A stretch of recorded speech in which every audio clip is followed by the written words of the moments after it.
This episode of the MLB Guardcast is sponsored by Sadnap Studios.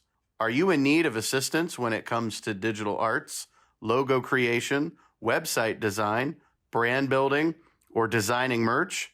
Then look no further than Sadnap Studios. The team at Sadnap Studios wants to help and make your dreams into reality. Everything is original and organically created, nothing AI. You can follow them and check out some of their incredible work on Instagram at sadnap_studios_art drop. Thanks again to the folks at Sadnap Studios. Go Guards.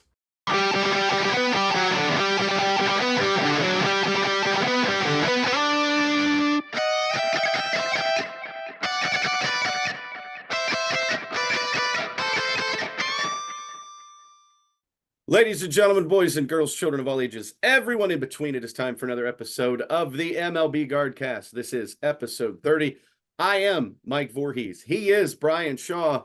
Bryan Shaw, the Guardians are 20 games over 500. Had you told me this at the beginning of the season, I would have tried to sell you land in some foreign country that you couldn't afford. This is insane. 20 games? 20 games.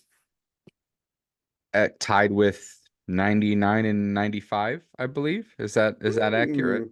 That is extremely accurate. Very much so. The Guardians currently playing, so I apologize. I have it on my phone. I am cheating. Currently, we're tied 3-3 against the Royals. We took game one. Game two gets rained out, which, did it really rain in Cleveland? I'm not quite sure. I live in Akron, so I don't. I know we got a little bit of rain. Oh no, it rained a ton. Okay. So yeah. they probably made the right rain call. For like 4 hours. Yeah, they weren't getting that game in. Yeah, it's probably a good thing. Well, the fact that the game though is being made up in August, it's pretty far away. That could be a huge game down the stretch when we're fighting for the Central Division.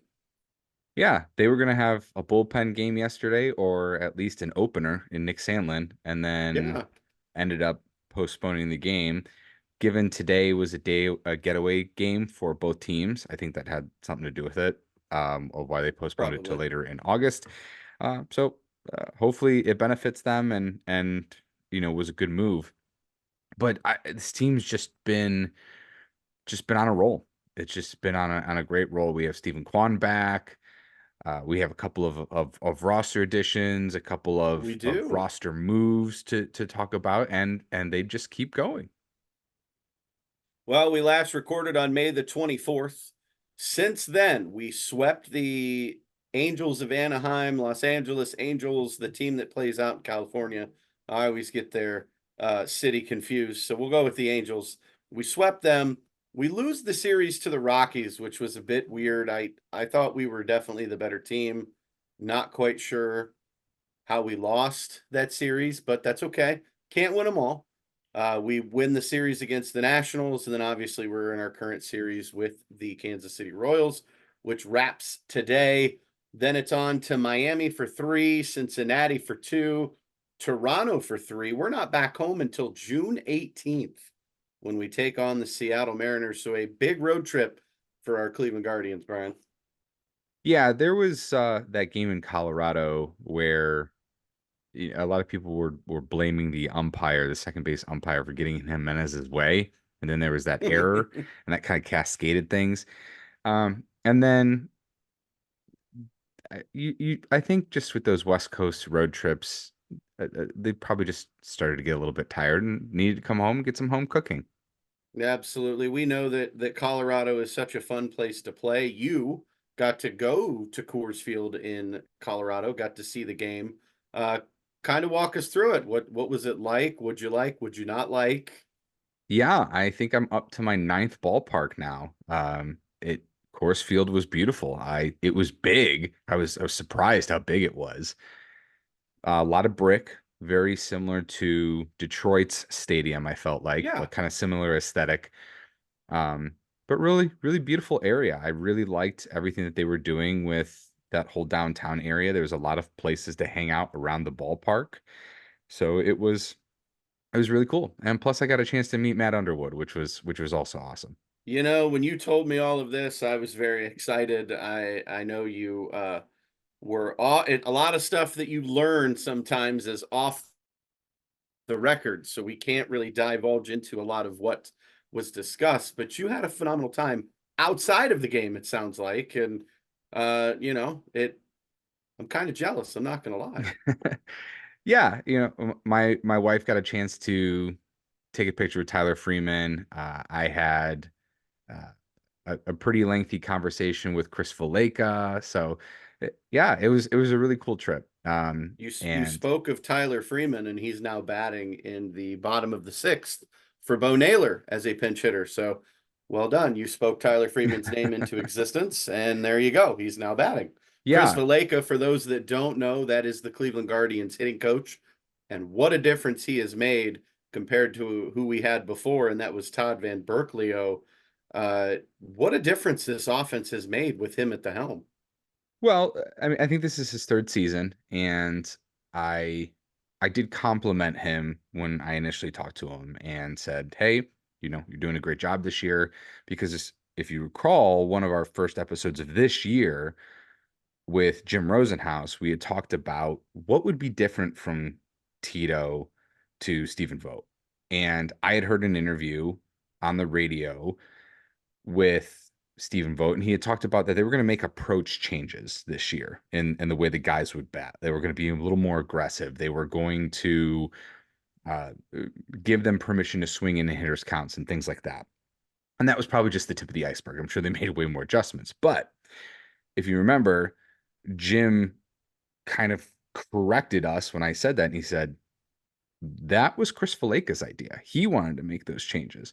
So I mentioned that to him. I mentioned that conversation to him, and then I joked with him. I was like, just so you know, Stephen Vogt's taking credit for your work, and he laughed and said, "Well, that's the life of an assistant coach."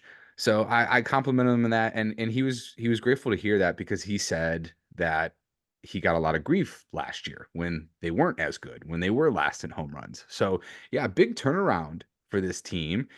And then interestingly enough, there's kind of this meme going around and this conversation that the the uptick in home runs and the uptick in the offense has to do with the shipping containers being gone, which is complete Yes. hogwash. I'm not one to argue with science because science goes over my head. I've seen the meme, I've seen the video. You know what? I don't care. If it Well, helps us win and it helps the ball leave the ballpark, I'm glad the shipping containers are gone. so And yeah, we'll credit that. I guess that's totally but fine. a few things. I mean, the other team also gets to bat in They the same do. conditions. They do. This would require a wind going out, so a southwest wind, which a couple of weeks ago I had looked through all the games to see what the wind directions were, and there weren't that many games where winds going out. And then you would have the opposite effect. If you have a wind tunnel going out, if there was a wind coming in, it would make things even worse for knocking that ball down, would it not? So like that's what doesn't add up is that, in those cooler months of April and May, you would have situations where the ball should be getting knocked down just as much as it would be getting carried out. However, what I will say was there was a significant increase in our home game temperatures from year to year, Mhm. and I do think that that was definitely a factor. We know that you are the resident meteorologist. I don't argue with you when it comes to weather because you know what you're talking about. So, and we know the weather has been completely backwards so far this year, especially like we kind of skipped spring and went straight from like winter, had like a week or two of spring, and then we kind of dove into summer. And now summer's here. Temperature's nice and warm. And when it's warm and a little muggy out, that ball tends to travel quite a bit, and it's helping the Cleveland Guardians absolutely as we are 20 games over 500, 5 games up on the Kansas City Royals as of right now. And I'm looking here what something is going on. The Guardians are challenging something. So David Fry is pinch hitting now in the game, batting for Brian Rocchio. We'll talk about David Fry as I feel he will be one of a few Cleveland Guardians representing us in the All-Star game. If you haven't voted yet, MLB.com, cast your vote for the All-Star game. I have now voted every day since it has been released. You can vote up to 5 times a day, which I've done. And I went with an entire Guardian starting lineup because we're 40-20 and why not? So Yeah, David Fry's in that DH spot, so go vote for him because he absolutely deserves to be there. And absolutely. uh, I mean, I think his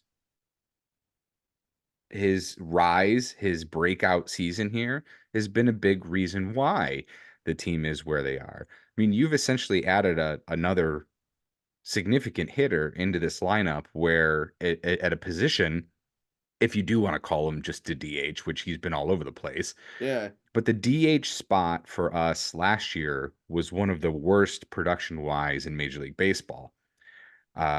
So David's been great. He's been an awesome surprise. And I love how, like, just the city seems to be rallying around the dude. They're just in love with him. Well, his last name is Fry, and And every day is Friday. every day is Friday. So I've seen the shirts, I've seen the posters. Let's see. Darn it. David Fry has lined out to the shortstop. Oh, well. All right. Tyler Freeman's on first. For those that are curious, it is the bottom of the 6th. Guards and Royals tied at 3. I will try not to give you updates for those that don't want to know because you're at work and you're trying to pay attention. Well, I would say probably by the time this is uploaded, I'm sure everybody's going to know the score. Game will be over. But anyway, we need to say welcome to the show. We have a new, Brian had talked about a few roster additions. We had some changes happen since the last time we recorded. Daniel Schneemann is here, another Swiss Army knife in manager Stephen Vogt's toolbox. Schneemann can play the infield. He can play the outfield. I know today he's in center field. He's played short. He hit 294 in 53 games with the Columbus Clippers. Jonathan Rodriguez, who was up when the team designated Ramon Laureano for assignment. Jonathan was sent back to AAA. He struggled a bit, Brian, a little bit, hitting 130. He had 3 hits in 19 at bats, I believe. Yeah, 19 at bats. Yeah, So, real small sample size. Didn't get a huge opportunity, but well, I believe that the reasoning was to get Schneemann up here because of he's a lefty bat and the amount of right-handed pitching that we were going to be facing. Well, that and Schneemann was tearing the cover off the ball in AAA, and I think they wanted to get him up here and see what he could do. And what did he do in his very first game? He gets a double, just a rip double to right on the first pitch that he sees. So as long as he can hit, I think Brian Rocchio and Gabriel Arias better watch out. We could be looking at our shortstop, or could there be somebody else in the fold? Little teaser, wink, wink, nod, nod, for here in a little bit. As we continue to talk about our roster, Gavin Williams, he's getting close, folks. He is rehabbing. He's with the Columbus Clippers. He's thrown in 2 games, only 3 1/3 innings. So obviously he's not ramped up yet. Hasn't thrown, that 5-6 inning mark yet, but he's getting closer to our rotation. When Gavin comes up, who goes? Is it going to be Mr. Pedro Avila? Are we going to have to say goodbye to Cookie Carrasco? Who goes, Brian? Because obviously the roster is only so big. Yeah, I mean, and that's a tough spot because I also, Eli Morgan is back on the injured list. But I did Yes, he read is. from Cameron Justice that he's already going to start a throwing progression. So he just needed a short time off. So that probably saved Avila for a little while, a Yeah. temporary stint, because same thing, Carrasco, he didn't even do a rehab assignment. He just came back. So he Yeah. must have just Well, it was a had a neck injury for Cookie, so maybe all he had to do was sleep right for a couple of days and yeah, maybe exactly. go visit the chiropractor and get Yeah. adjusted, and he was Yeah. good. I mean, Get it we'll never gets know. a heat, one of those heat collars or something to loosen the Somebody neck get up. this man a better neck pillow for the airplane rides. Come on now. Like, let's Guardians, we got money here, so we got to get this man a better neck pillow. That's all I'm saying. Stephen Kwan, you mentioned, he's back. I'm so glad he's back. Dude's hitting 353. If he's not another all-star, then there's something wrong. He needs to be the starting left fielder for the American League come the All-Star game. Estevan Florial was designated for assignment to make room for Stephen Kwan to come back. Florial struggled. He has shown that he can hit. However, he was not very consistent and he didn't play a lot. He was designated for assignment. Kind of interesting to see where he ends up. He can refuse a AAA assignment since he was already designated for assignment by the Yankees. That's how we got him. So he can't be designated for assignment and sent to AAA twice in the same year, which I think is very weird. Didn't know that rule existed, but Well, he was out of that's options, yeah. So they yeah, had to cut him, put him through waivers, do the whole thing. I'm not particularly surprised. I mean, he was a little bit of an experiment. yeah, He can hit the ball hard, but he doesn't always hit the ball that often. And so they've no. run through a He was slew of striking out a lot. outfielders here that Mhm. have not really caught on. And Right. we haven't seen him out there yet, but I would be interested to see with now Stephen Kwan back if David Fry starts playing more right field. He was playing left field a whole bunch when Right. Stephen was down. So will he move to right field and will that solve that righty bat right fielder issue that they've had for basically since Jay Bruce? Yeah, that's very true. Where is Jay Bruce when you need him, or a player like Jay Bruce? Hopefully, we'll talk about that here in a little bit. I've noticed too that David Fry has been catching a little bit more. Um, Obviously with Bo Naylor's offensive struggles, and we know that dad bod Austin Hedges isn't known for his offensive outbursts. So David Fry, Stephen Vogt's just trying to get Fry's bat in the lineup. They'll find a spot for him. We know And as they he should. too is a he can play everywhere. He can play third, first, whatever. I mean, and they've been able to utilize that DH spot for Josh Naylor, for Jose Kyle Ramirez. Manzardo. They'll do it for Kwan. They'll do it for Manzardo. I love it. We have that flexibility. One guy, though, I think we need to be talking about is Angel Martinez. Do you remember him? I Had a do. phenomenal spring training. He was activated from the 60-day injured list. He broke his hand. Could be a trade piece, maybe for another solid shortstop.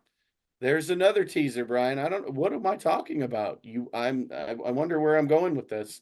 We talked about David Fry. He's a beast. I mean, he's playing every day. He should be playing every day.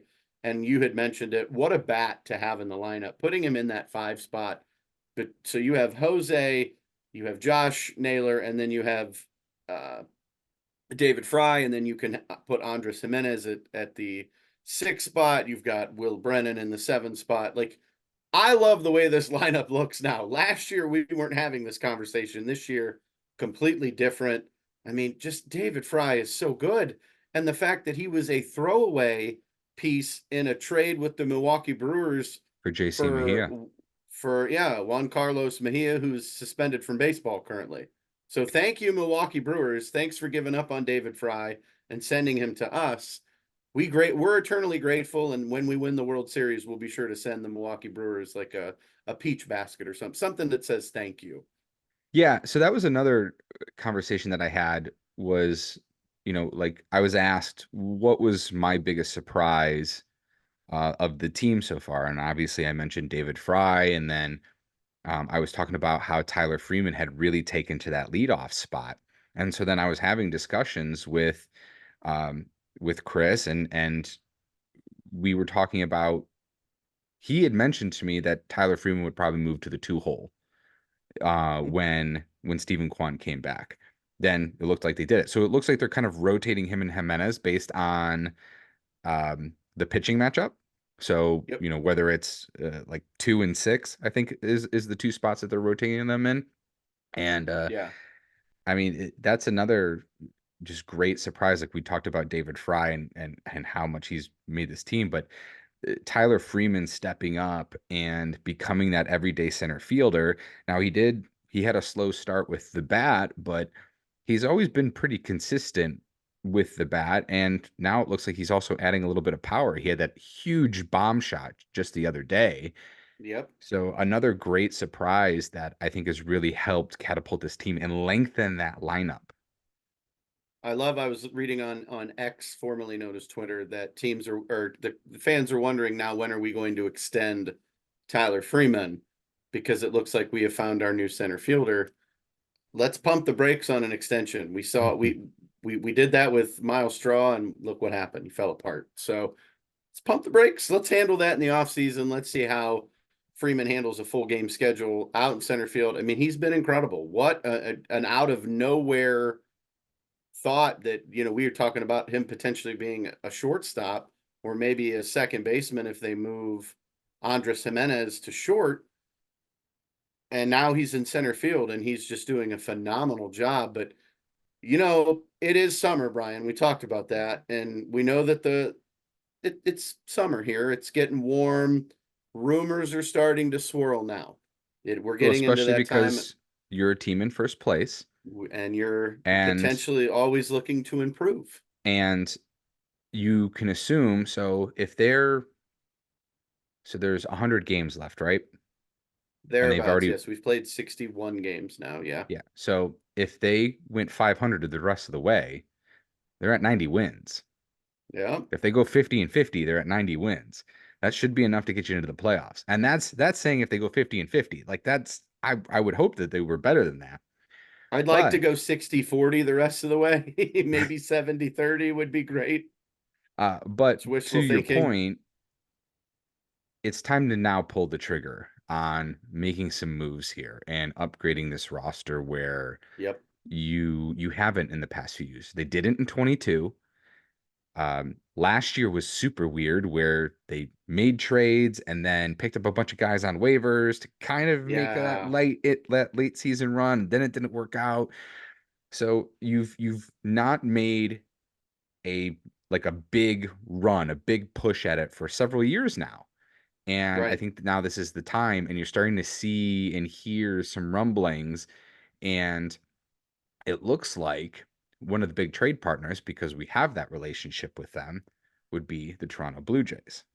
Yes. The Blue Jays, the big name that we're hearing is Toronto Blue Jays shortstop Bo Bichette.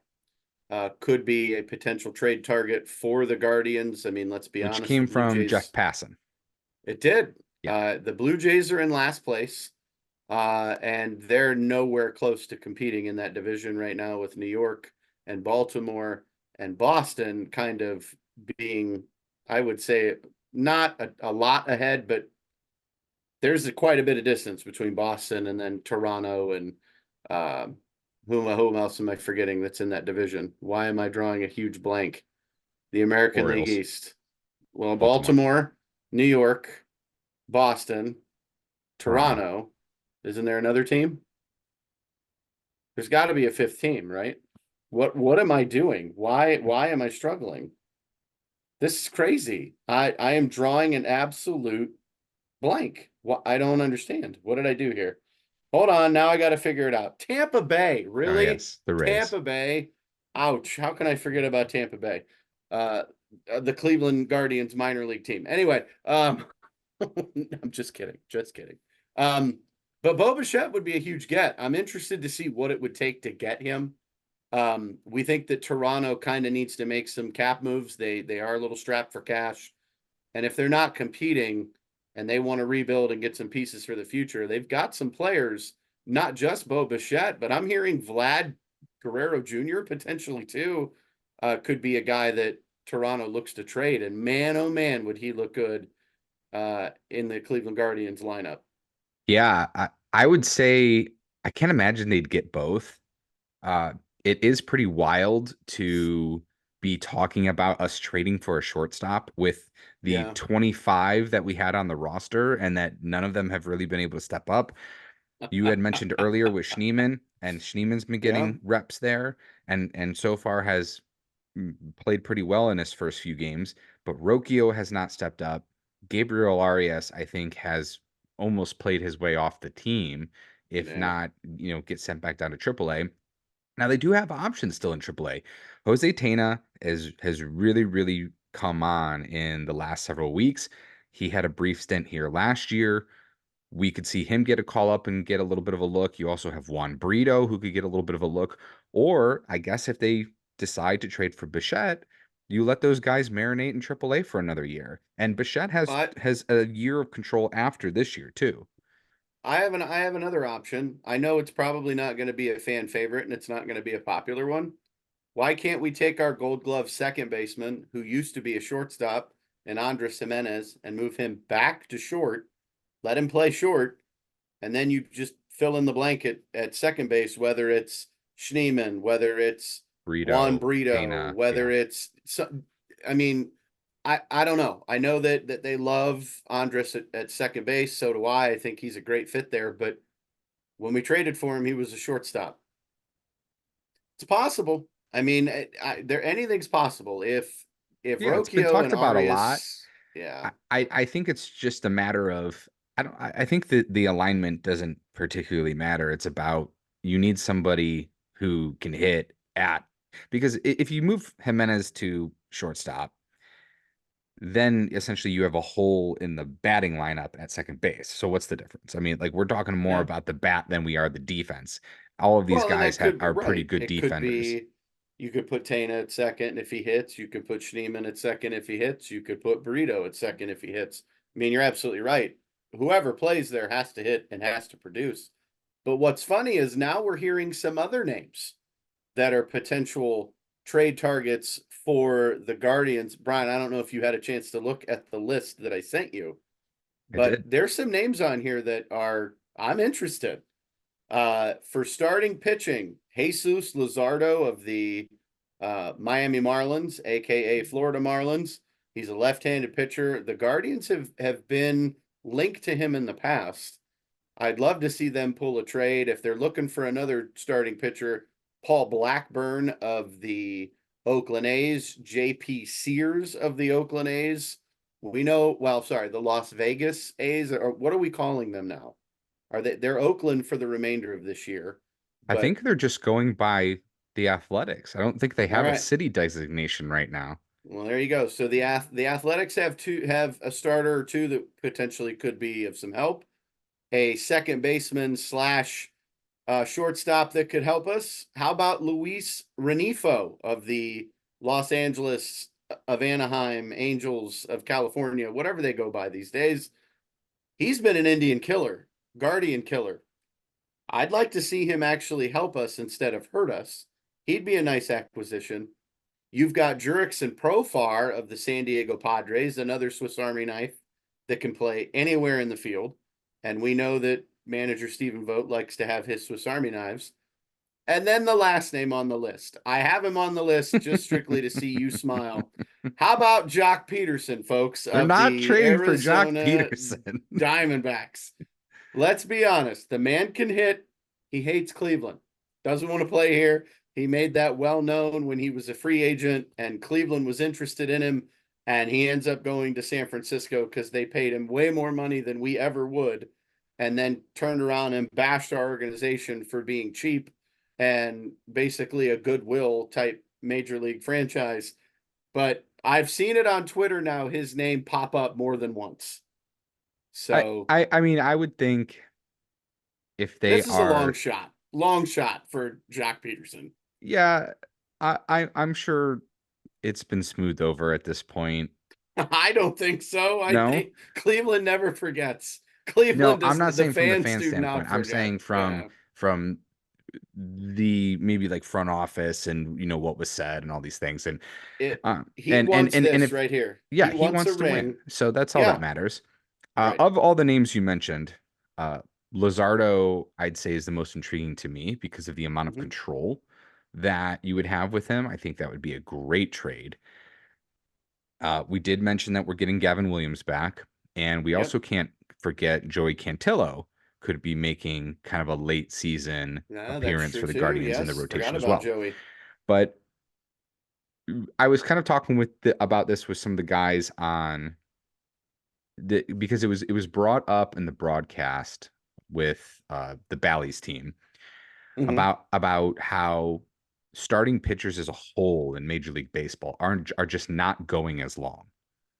That there was only Right. like a couple of guys in the American League that had inning averages per game over like 6 innings.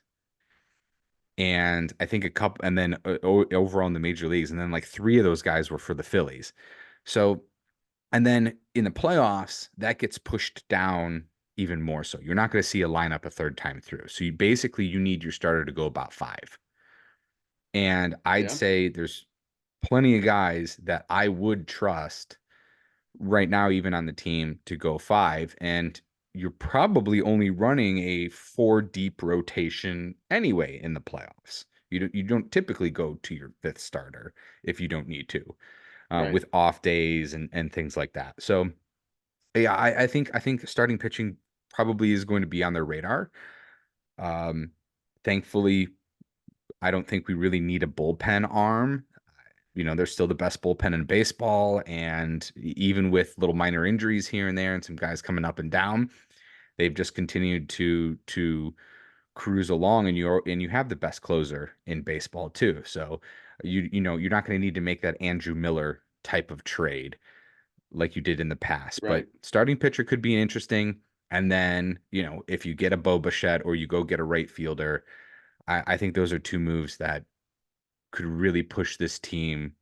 They're already extremely good, but that could really, you would expect a run if you make those Yeah. kinds of moves. And I think that would, anything that anybody had ever said like in recent years about this team not being serious, or not wanting to invest in the team because they don't feel invested back in, like that goes out the window at that point.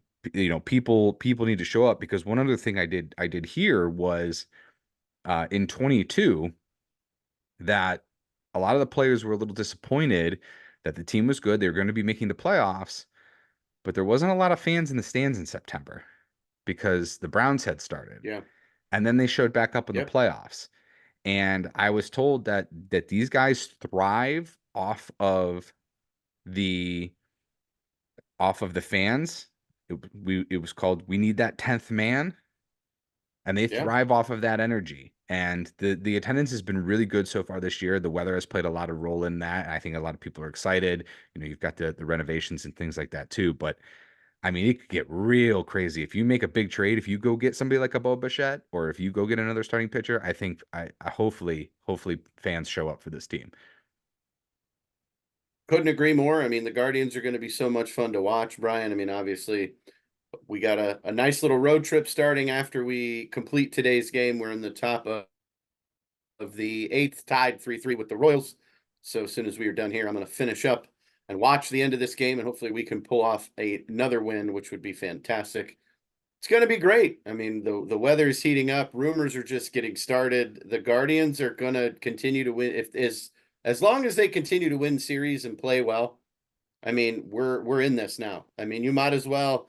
I've said this before, and I will continue to say it again. Buckle up, put on your seatbelt, make sure you got your favorite adult beverage or just a beverage and your favorite snack, and get ready, because this is going to be fun, guys. We're going to make the playoffs, and we may make some noise, and it's going to be a lot of fun in Cleveland here in the next few months for sure.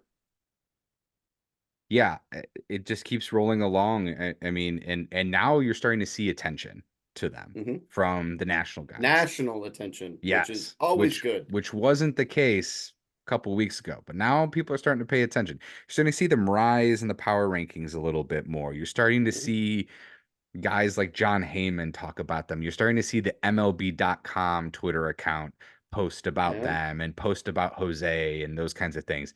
And John if we Morosi was on a local radio station here in Cleveland yesterday talking about the Cleveland Guardians. Yeah, so stuff like that. So, So I think, and then especially if, let's say, we send 4 or 5 guys to the All-Star game, because I would say Jose, Josh Naylor, David Fry, Stephen Kwan, Class A. You got anybody else that you think is a good chance to make the All-Star game? I'm always gonna say Andres Jimenez, because Andres I don't know Jimenez. I So don't say think you there's have a second six baseman guys. that's better than him. If you've So got 6 guys in the All-Star game, there's no way that they can't talk about you. They have to talk about you at that point. no, and this is gonna be so much fun. So folks, you're gonna have to join us again. We'll be back in about 2 weeks. Let's see how we do after this road trip. We'll get ready for a homestand. Father's Day will be right around the corner. So we're excited, folks. It's Guardians time. It's summer. I need a hot dog. I need to go sit at the corner of Carnegie and Ontario and root that Mustard finally loses the hot dog derby. And you know what? That's for another episode. We got to talk about that. There's got to be some hijinks or cheating or something going on. Better test him or her for For some performance PEDs. enhancing, yeah. Something's going on, but we'll see. I cannot wait. I mean, hopefully you guys get down to the ballpark and enjoy what we're experiencing with the Cleveland Guardians. Bryan, it's always fun talking guards with you. Any final words, final thoughts? I just hope they keep going. And I'd say to the fans, if you haven't yet, if you haven't gotten on board, it's time to get on board, get to the ballpark, support the boys, and hopefully the management and the ownership rewards the city for that and rewards these guys for stepping up the way they have this year and get some help and we make a playoff push. Yep. Final words for me. Go Guards. Let's do this thing, shall we? Let's party like it's 1995 or 97 or 2016. What do those 3 years have in common? We went to the World Series. We may have lost. It's time to win one. Go Guards. Go Guards.